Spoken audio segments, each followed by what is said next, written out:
montrer un regard, montrer une griffe, montrer du poil, montrer une lueur dans les yeux ou des choses comme ça. Mais c'est vrai que j'ai quand même une attirance pour les primates, pour les félins et notamment le félin des Vosges, le lynx. On le connaît évidemment pour ses nombreux portraits de vaches vosgiennes, mais ce que l'on sait moins, c'est qu'Olivier Clodon a plus d'un animal au bout de son pinceau. Rhinocéros, gorilles ou encore félins, le peintre illustrateur de 59 ans expose en ce moment son travail animalier à la Maison de la Bresse. Et pour la petite histoire, le Vosgien fut d'ailleurs le premier artiste à y accrocher ses œuvres après sa construction en 2014. Lors de l'inauguration, il y a quelques jours, le public était pour le moins conquis. Moi j'adore cette précision qu'il a, c'est incroyable, le moindre poil là, on le voit, je suis admirative. Hein. C'est magnifique, c'est incroyable. Son technique, it's wonderful. C'est magnifique, je pense que c'est l'un des meilleurs artistes illustrateurs du moment en France.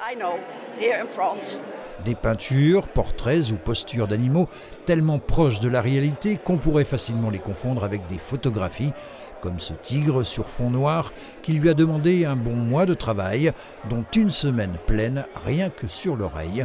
Si cela, ce n'est pas avoir le sens du détail. Retrouver les nuances de couleurs, les brillances, des choses comme ça, voire presque même la chaleur de l'animal. Et on travaille très très près. Un peu comme si on avait l'animal devant soi et qu'on pourrait le caresser finalement. J'ai mis un peu tout ce que je savais faire sur un plan technique, sur un plan artistique. Cette peinture est une œuvre que j'appellerais une œuvre majeure dans mon travail d'art animalier. C'est déjà une grosse pièce où on passe énormément de temps. C'est une forme de défi en fait quand on fait ce genre de peinture.